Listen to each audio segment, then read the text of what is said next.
Salut, je suis ravie de te retrouver aujourd'hui dans cette nouvelle vidéo et dans celle-ci, je vais partager avec toi la réalisation de cette housse pour télécommande.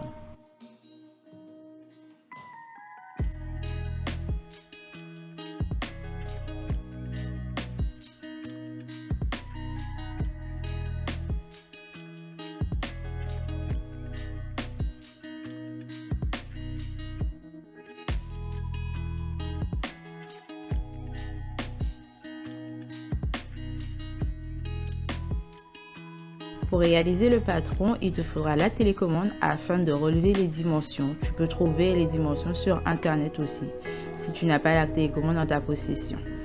Donc ici, elle a pour dimension 21,5 cm sur 5 cm. Après avoir relevé les dimensions de la télécommande, je vais les mettre de côté, prendre une feuille de papier et commencer à patronner. Donc moi, il m'a fallu 3 patrons, 3 rectangles pour ce projet. Donc le premier qui sera en dessous, je vais le couper 3 fois. Il aura pour dimension 21 cm sur 8 cm. La toile cirée qui sera au-dessus aura pour dimension 26 cm sur 8 cm. Et il me faudra un rabat que je vais couper 3 fois et il aura pour dimension 8 cm sur 6 cm. Ne t'inquiète pas, je te mettrai ça sur l'écran. Il faudra juste faire la même chose à tes dimensions pour ta housse. Donc une fois avoir fait mon patron, je vais pouvoir couper mes pièces dans le tissu. Donc j'ai coupé le rectangle de 21 x 8 cm 3 fois, donc 2 fois dans du tissu, une fois dans de la ouate. Le rectangle de 8 cm par 6 cm, je l'ai coupé 3 fois, donc 2 fois dans du tissu, une fois dans la ouate. Et le rectangle de 26 cm par 8 cm, je l'ai coupé une fois dans de la toile cirée. Je n'avais pas de biais, du coup je l'ai remplacé par du ruban de satin. Après avoir découpé toutes mes pièces, je vais assembler un côté avec de la ouate, donc sur l'envers. Donc ici c'est le rabat qui fait 8 cm par 6 cm. J'ai mis de la ouate sur l'envers et j'ai surjeté. Et je vais faire la même chose avec le rectangle de 21 cm sur 8 cm. Je vais mettre la ouate sur son envers et surjeter. Après avoir surjeté les pièces, je vais passer à la machine à coudre pour commencer à les matelasser. Donc tu peux faire soit une couture des carrés, des rectangles, peu importe, c'est juste que la ouate soit maintenue de partout sur le tissu.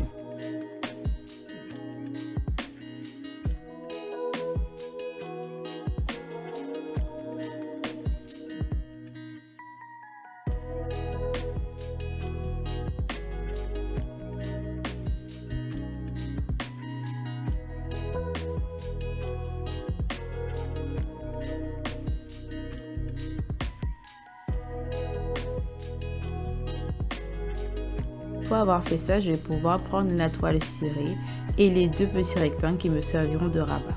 Donc je vais mettre la toile cirée sur l'endroit d'un rectangle et je vais mettre l'autre rectangle par-dessus. Donc les deux rectangles de tissu seront endroit contre endroit et la toile cirée sera prise en sandwich entre ces deux pièces. Je vais coudre à 1 cm et je vais dégarnir le surplus à 0,5 environ.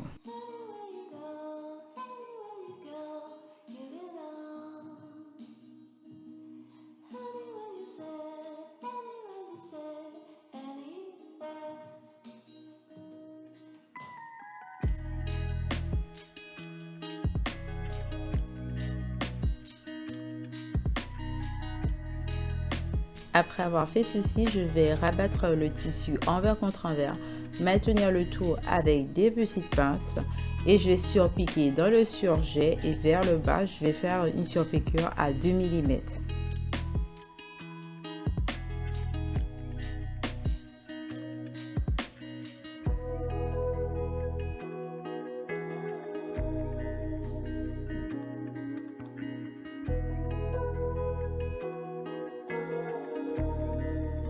Je vais mettre cette pièce de côté et m'occuper de l'autre rectangle. Je vais les mettre envers contre envers, maintenir le tout avec des petites pinces et je vais surpiquer dans le surjet tout autour de la pièce.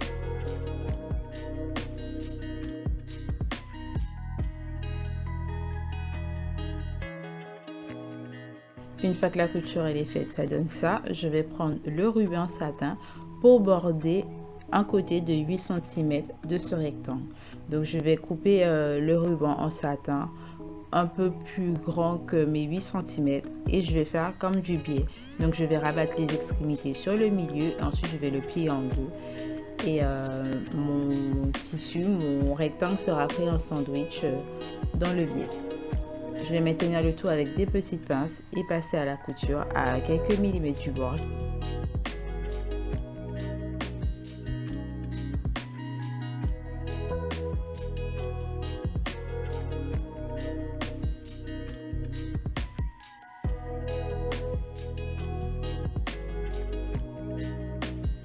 La couture elle est faite, ça donne ça.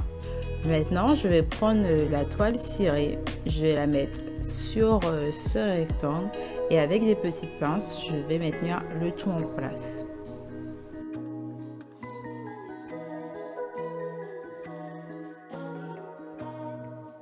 Mes petites pinces sont en place, je vais pouvoir surpiquer dans le surjet. Je vais commencer la couture au niveau du ruban en satin et je vais m'arrêter de l'autre côté au niveau du ruban en satin.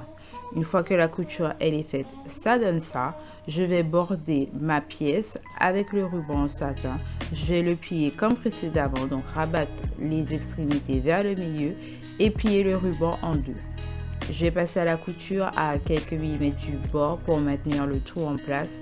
Une fois que c'est fait, j'obtiens ce résultat.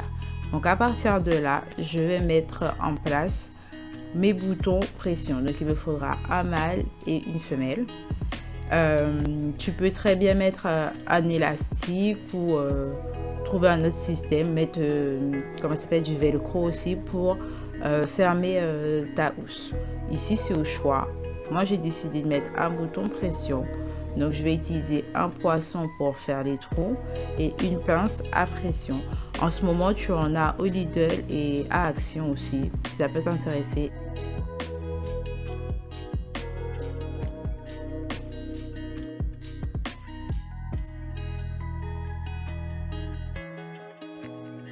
Pour que le rabat soit bien positionné, je te conseille de remettre la télécommande dans la housse et de marquer l'emplacement avec un poinçon. Donc la partie bombée du bouton pression est à l'intérieur du rabat. Une fois que c'est mis en place, je vais prendre un stylo et marquer l'autre côté où je vais mettre le bouton pression. Donc la partie plate cette fois-ci sera à l'intérieur de la housse. Et pareil avec le poinçon, je vais faire mon trou.